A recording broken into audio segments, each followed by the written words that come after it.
Hey everybody, Greg Breen with Cornerstone West coming to you this morning from Encanto in San Diego, where we currently have a landscaping and deck project underway.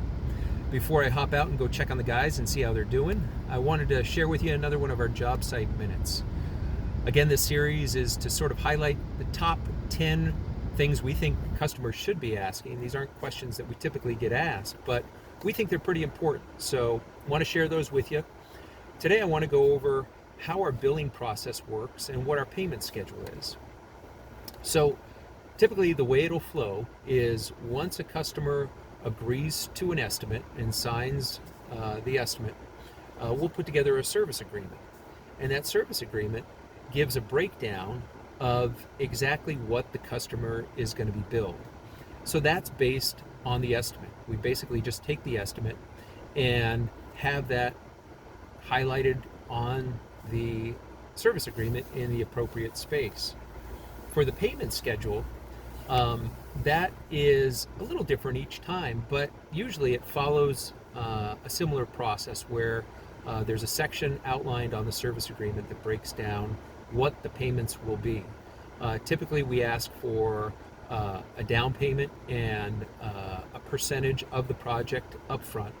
And that percentage is to pay for any sort of materials, any sort of equipment we might need to rent, any sort of labor costs or any of those things that would be part of that upfront cost initially. And then broken out in milestone payments, usually on a weekly basis, are the remaining payments for the job.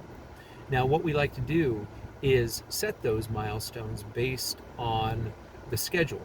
So for example, if a project, let's say a home renovation project, is going to have demolition the first week, followed by, say, framing and then drywall the following week, we would have milestone payments once each one of those phases is complete. So the customer would have all this up front. There would be no question about when payments are due. And in terms of how we actually receive payments, there are a number of ways we can do that. Everything from wire transfers to check, and just about everything in between. So we try to make it as easy on the customer as possible.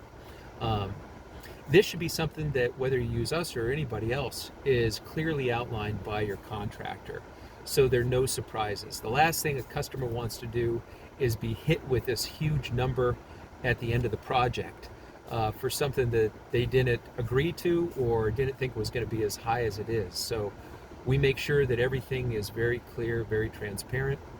And this also goes for change orders that might come up during the project. Those are also added into any of these milestone payments, but they're very carefully and clearly outlined so the customer knows exactly what they are, so they know what to expect. All right, so that wraps up this job site minute. Stay tuned for the next one.